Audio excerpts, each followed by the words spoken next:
Yo, what up, what up? You feasting your eyes on the one and only Louie P. We here at Roc Runna Radio about to do this interview. Dollar in the Dream is out today. Go to thatpiff.com, download your copy. Thatpiff.com, log on, hustle music, Louie P. We do it big. Let's go. In the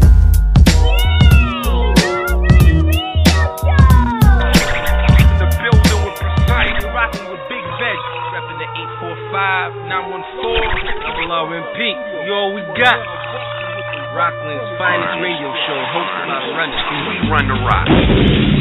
Because you know these cats are bringing lyricism back to the forefront. That's what everybody's been asking for, saying hip hop is dead. Well, very well.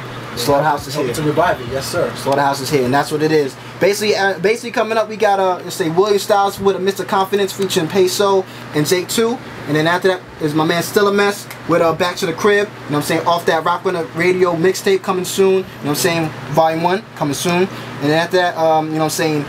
Chris Brown's newest artist, TJ the Lover Boy with Amnesia. And then to end off that countdown, I got my man Alan E from 247 with Stellar Living, coming off that Stellar Living mixtape, coming soon also. And then after that, we got the Engineer's Corner, you know what I'm saying? So, you know, with yours truly, where I'll be going over some stuff as far as the knowledge on sound engineering. Y'all need to hit us up, you know what I'm saying? 347-633-9050 to talk to us, you know what I'm saying? You know, once again, 347-633-9050. We got Louie P in the building. We're going to chop it up with him a little bit later about his mixtape dropping tonight at 8, Dollar in the Dream, and that's what it is. Roc Runna Radio Show. We got Louie P in the building.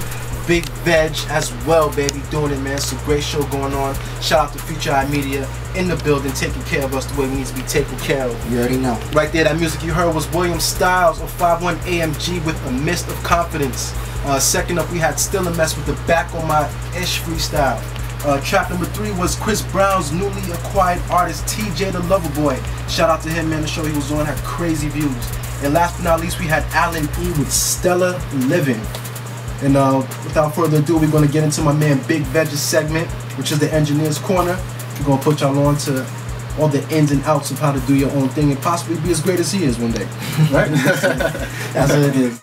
Without further ado, let's get into the interview with my man Louie P. Precice, it's on you, my brother. Yes, sir, Louie P in the building with Future Eye Media, baby. What's good? Can we get a hand clap for this, man? What's going on, Let's man? definitely get a hand clap. What's going on, baby? Thanks for having me, man. Really Louie P, if you're not familiar with him, been dropping joints constantly. I believe he's at the top of the whole hustle music regime. I mean, Jay Black, rest in peace. Greg Hacks also sharing the set, which is a very fantastic R&B singer. Had the pleasure of, you know, getting up with the whole squad with the Rockstar DVD, which can be checked out at youtube.com/RocRunnaENT. So what's going on, Louie P, man? How's everything, brother? I mean, everything's good, man. You know, it's just a grind right now. You know, I got the Dollar in the Dream tape dropping in about 35 minutes. You know what I'm saying? So, you know, just been working on that promo.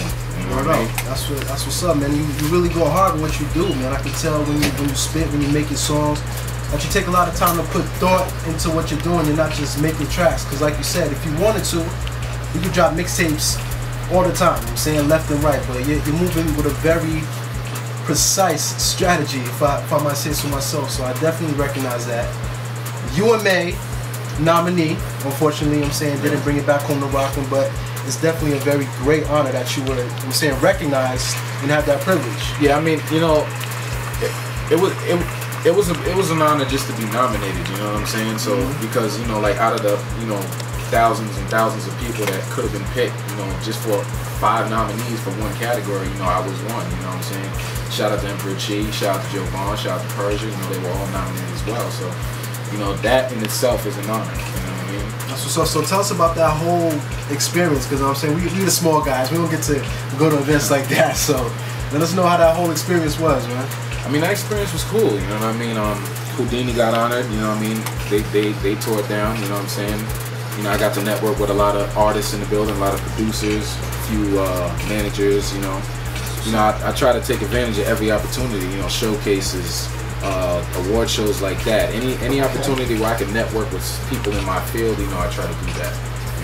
And that's a good luck, man, because you really are working with a lot of people in your field, not just from a local standpoint, also from the industry. I mean, I don't want to put the names out there. I'm gonna let you talk to the people. I mean, it's very impressive how you're able to, you know, reach out. I told you this before, and penetrate the industry and get, you know, a lot of these other artists that aren't necessarily in reach to, you know, the local artists. So for the people who aren't really familiar with you, just, I'm saying, just real quick, school them on who you have worked with in the industry. Oh, I mean, way back when, you know, I worked with J Hood, I worked with Fred the Godson, Corey Guns. I got a new track on my new tape with female MC by the name of Nitty Scott MC. You know, her tape's out now. You know, shout out to Nitty Scott. You know, I've had the pleasure of opening for, you know, a lot of, you know, Joel Santana, Olivia, Papoose, Corey Guns recently is Sunday. You know what I mean? So, you know, it's just trying to get out there. You know, try to get out of your comfort zone. Try to get out of your, you know, your local. You know area. Yeah, obviously. Yeah, and the thing about that too is it makes you want to step up your whole presentation, because once again, these are artists who are established in what they're doing. Mm-hmm. So you coming from, you know, a local standpoint, you're stepping into that environment, so it's like, all right, I have to, you know, do better than the usual. I gotta, you know, stay on top of my game, do as good as them, if not better. Yeah, because you know what the thing is, you know, when I did the track with Corey Guns in New York, you know, that was when I first met Fred the Godson. You know what I'm saying? So I took a picture with him. At the time when I met him, I didn't know who he was. You know, this is before So Crazy dropped.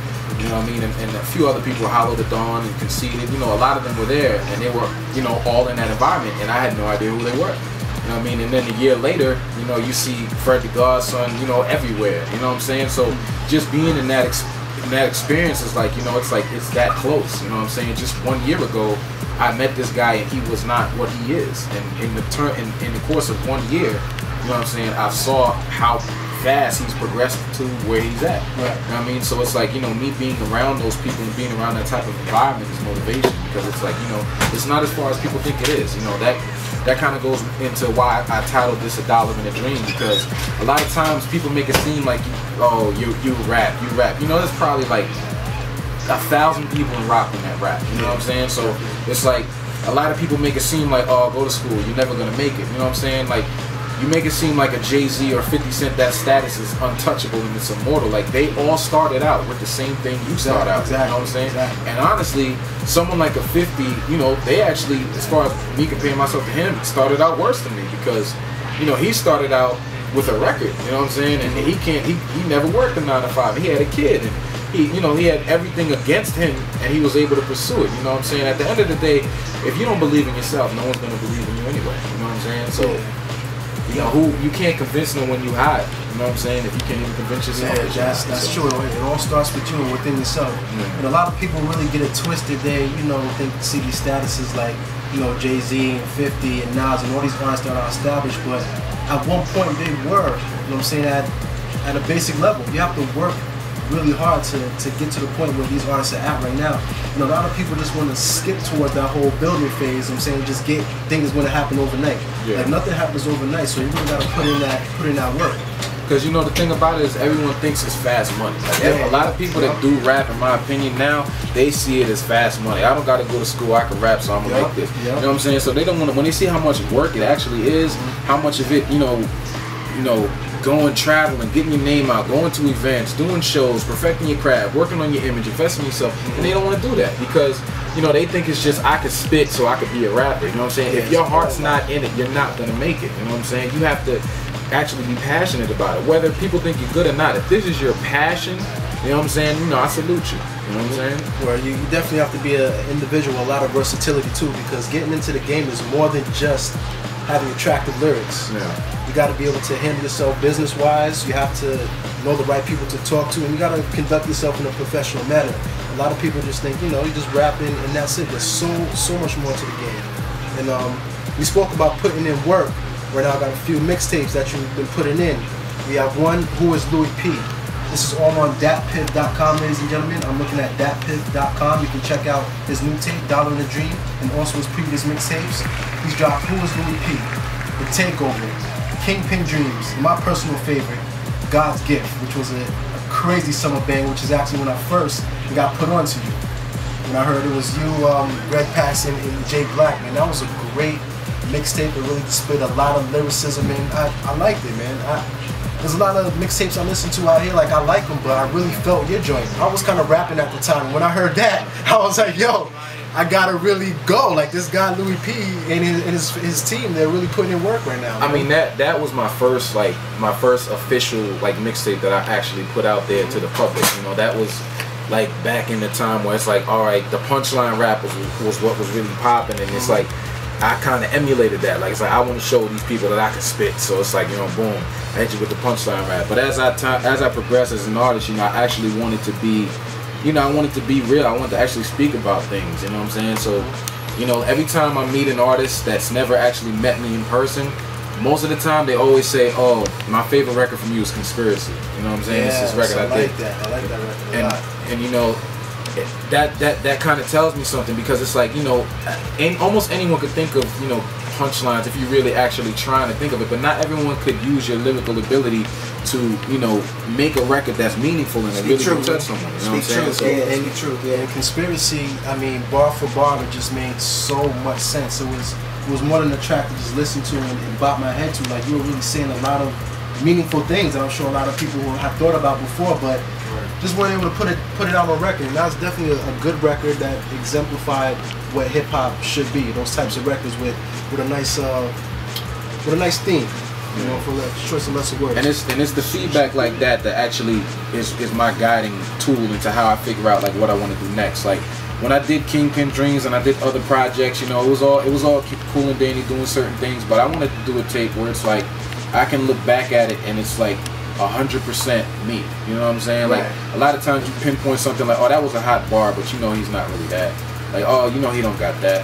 You know what I'm saying? Whereas this tape, A Dollar in a Dream, you know, every record is 100%. You know what I'm saying? So, you know, my new single, Life is a Prison, you know, is kind of like speaking on just my view of how the game is smoke and mirrors. You know what I'm saying? And how a lot of things that are like, you know, people say what's hot, what's popping, what's this. A lot of times it's just people following a trend. You know what I'm saying? Like, you know, like I have a bar in it where I said, you know, Tiger said snapbacks back, so you went and brought that cat when he said he brought that back. You know what I'm saying? Like, at the end of the day, you know, it's just what I see. You know, this person, it's monkey see, monkey do. This person does this, I want to do this now. You know what I'm saying? Yeah. That's probably the one thing, like, if I would pinpoint something about doing this that I really am not a fan of, it's that. You know what I'm saying? Yeah. It's the lack of being yourself. You know, it's like everyone wants to be like the next guy, be like this dude, and if you're not, you're looked at as an outcast. Yeah, and that's why I think hip hop has such a problem with evolution right now, because as you mentioned before, you know, it's a monkey see, monkey do. Exactly. I noticed when Lil Wayne came out and he started getting his buzz a lot, I'm saying a lot of people started, you know, going that direction with the type of punchlines and stuff that he was doing. Like, you know, that music is all good, but I want to go back to, you know, the Nas. When Nas dropped his last album that he dropped, like, people felt so refreshed because it was what real hip hop did. It was going left from, you know, what the actual typical trend of what hip hop is right now. You know what I'm saying? So he took that chance, and that's kind of what you do in your music, man. So tell us about this Dollar in the Dream project and what you had on your mind when you were making it. I mean, what I had on my mind was basically just trying to do something that's not influenced by anything out. You know what I'm saying? Like you pointed out with Nas's album when it dropped. You know, I went out and bought it the first day it dropped. You know what I mean? And it is a breath of fresh air from all of the things you hear on the radio and you constantly hear. It's like, you know, me and my boy was talking one day. It's like, you know, you listen to the radio. If you sit and listen to the radio all day, you literally will hear the same records every hour. You know what I'm saying? Yeah, multiple times. I remember I was driving in my car, and I'm driving early in the morning, and the Old School Noon comes on, and I turned it all the way up. And I normally don't listen to the radio like that anymore. I turned it up. I'm like, I'm jamming. You know what I'm saying? Like, you know, they're playing Dipset, D-Block, G, like the old film. Like, that's what I like. And then all of a sudden, it's like, it's just no break. It just cuts into like a now record. You know what I'm saying? It's just like the whole feeling is gone. Yeah, that Old School I knew it. It really does bring you back, man, to that real good hip hop, man. Hip hop is alright nowadays, but it's just not, you know, what it once was, man. You know? I mean, it changes. You know what I'm saying? I don't want to say hip hop is dead. Hip hop is, you know, it evolves. At the end of the day, you know, it's like everything. Time moves on, things move on. So at the end of the day, you know, it may not be something that's as popping as it once was in some people's eyes, but it's just different. You know what I mean? I feel you. So tell us about some other tracks, because I know you said you're kind of taking a different approach on this mixtape. Let us know about one of the songs that you felt was kind of different from, you know, Louie P. I know you mentioned that you had a singer on your album also, a R&B track. So tell us about that track. Yeah, I mean, I have a few joints for the singers. I have a joint called "Rise to the Top" featuring Chelsea Davis, and it's you know, it has a different sound than a normal record that I've done, but it's a similar message. You know, it's just speaking about prospering through hate, prospering through people telling you can't do it, and all of this. You know, and it makes the story that much better when you do it. You know what I mean? And you know, I have other records. You know, I have a few records for the ladies on there. I have a record called "Somebody Like You." I have a record called "Dream Girl." Both of those are featuring a singer by the name of Nathaniel. You know, he works with K-Slay. He's on Pat Boost and Booed Up single. Shout out to him. You know what I mean? And you know, I'm looking forward to see how people take to this type of, you know what I'm saying? Because it's not necessarily what you're used from me. Like a lot of people, when they hear me, they're used to a certain lyrical content that they might favor, whether they like me or not. You know what I'm saying? But this is more so, you know, it's just being true. You know, I have a record on there, Letter to Jason Black. You know what I'm saying? And that was something I did based upon me wanting to do it, not based upon, you know, no offense to anyone. I don't mean to insult anyone, but you know, when something happens and it's quote unquote hot news and everyone jumps on it, you know what I'm saying? It seems sincere. Exactly. You know, a lot of people approach me and ask me to get on records, or when you're gonna do a record, you should do a record. You know, and as I told them at the time when that happened, I wasn't even thinking about rapping. You know what I'm saying? Like, it took me a while to actually write that. You know what I mean? To actually even speak on that, because it was something that affected me to such a degree that it almost made me want to like not continue. You know what I mean? It was like I've never had that type of a loss. You know what I mean? And even recording the record, it was so hard for me to get through that whole record.